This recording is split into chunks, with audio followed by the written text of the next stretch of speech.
അയ്യോ മേഡം, അയ്യോ എന്റെ കാല്.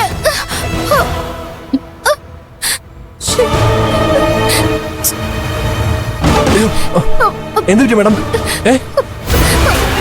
ബക്കറ്റിന്റെ തട്ടിയോ? കാലിൽ തട്ടി. വേദന ഉണ്ടോ? നോക്കട്ടെ. വേദന ഉണ്ടോ? എടി ചാരു, നടക്കുന്ന വഴിയിലാണോ ബക്കറ്റ് കൊണ്ടുവയ്ക്കുന്നേ? വഴിയിലല്ലല്ലോ വെച്ചിരുന്നത്, ഒരു സൈഡിലല്ലേ. കണ്ണുണ്ടല്ലോ രണ്ടെണ്ണം, നോക്കി നടക്കണം. അയ്യോ, ഞാൻ മനഃപൂർവ്വം ബക്കറ്റ് തട്ടി മറിച്ചെന്നാണോ നീ പറഞ്ഞു വരുന്നത്? അതെ, എനിക്കറിയില്ലല്ലോ, തട്ടിയവർക്കല്ലേ അറിയൂ. എന്തെങ്കിലും കുഴപ്പമുണ്ടാക്കുന്നില്ല നിന്റെ പണി. മേഡം വാ, അകത്തേക്ക് പോ. എന്റെ കൈ പിടിച്ചോ. ഞാൻ എടുത്തോണ്ട് പോണോ? വേണ്ട. എന്നാ കൈ പിടിച്ചോ, പതുക്കെ.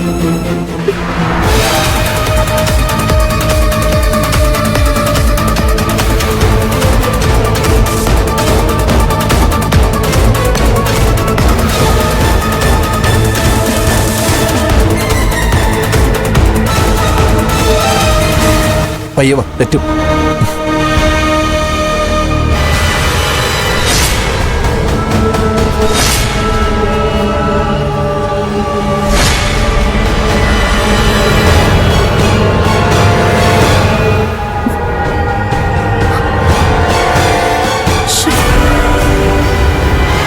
പയ്യെ.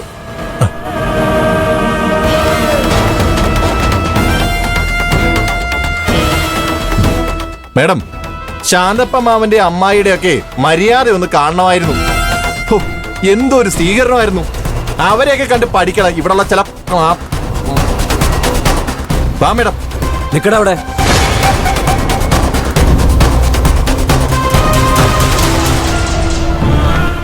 ഈ നാട്ടിൽ ഒരുപാട് കുട്ടികൾക്ക് വിദ്യ പകർന്നു കൊടുത്തവനാ ഞാൻ. ആ എന്നോട് ഉടായ്പ കൊണ്ട് വന്നാലുണ്ടല്ലോ. ആര്? ഞാനാ ഉടായിപ്പോ? വിരുന്നിന് പോയി മകനും മരുമോളും വന്ന് കയറുമ്പോ സ്നേഹത്തോടെ വേണ്ട, വഴക്കുണ്ടാക്കായിരുന്നു ഇവിടെ. ആരാടാ വഴക്കുണ്ടാക്കിയത്? ഞാനാണോ അതോ നിന്റെ ഭാര്യയോ? എന്റെ മേഡം എന്ത് ചെയ്യുന്ന? ചുമ്മാ ഓരോന്ന് പറഞ്ഞോടല്ലേ. നിന്റെ ഭാര്യ മേഡം എന്താ മിണ്ടാതെ നിൽക്കുന്നു? പറഞ്ഞു കൊടുക്ക്. ഞാനെന്ത് പറയാൻ അങ്കിൾ? വരുമ്പോ അറിയാതെ ബക്കറ്റിലെ കാലൊന്ന് തട്ടി, കാല് വേദന എടുത്ത് ബുദ്ധിമുട്ടി മുറിയിലേക്ക് പോവാ. എങ്ങനെ എങ്ങനെ അറിയാതെ കാല് തട്ടിയോ? വേദനയുണ്ടല്ലേ? കലാമണ്ഡലത്തിലുള്ളവർ പോലും തോറ്റുപോകും ഈ അഭിനയത്തിന് മുന്നിൽ. മിണ്ടായിരിക്കടാ. മാഡം ഒന്ന് ചോദിച്ചോട്ടെ, നിങ്ങൾ കോളേജിൽ പഠിച്ചത് എഞ്ചിനീയറിംഗ് ആണോ അത് ഫുട്ബോളോ? ഒറ്റത്തട്ടിന് ബക്കറ്റ് അങ്ങ് തെറിപ്പിച്ചു കളഞ്ഞല്ലോ.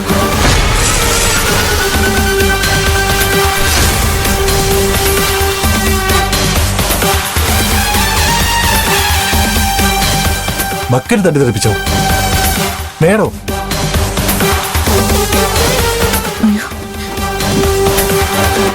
അല്ലാതാരാ?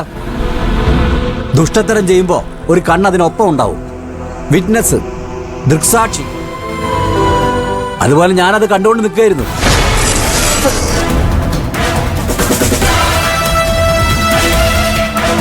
എന്നിട്ട് ചാരുവിന് കുറ്റം, ബക്കറ്റ് വഴി കൊണ്ടുവച്ചെന്ന്. ബാലമാമേ, കുഴപ്പമില്ല, പോട്ടെ. മോളുണ്ടായിരുന്നേ. ചീഫ് എഞ്ചിനീയർ അല്ല ആരായാലും ക്രിമിനൽ ബുദ്ധിയൊക്കെ അങ്ങ് മനസ്സിൽ വെച്ചാൽ മതി. അത് ഈ വീട്ടിൽ ഇറക്കാൻ നോക്കിയാലുണ്ടല്ലോ, പ്രത്യാഘാതം എങ്ങനെയായിരിക്കും പറയാൻ പറ്റില്ല.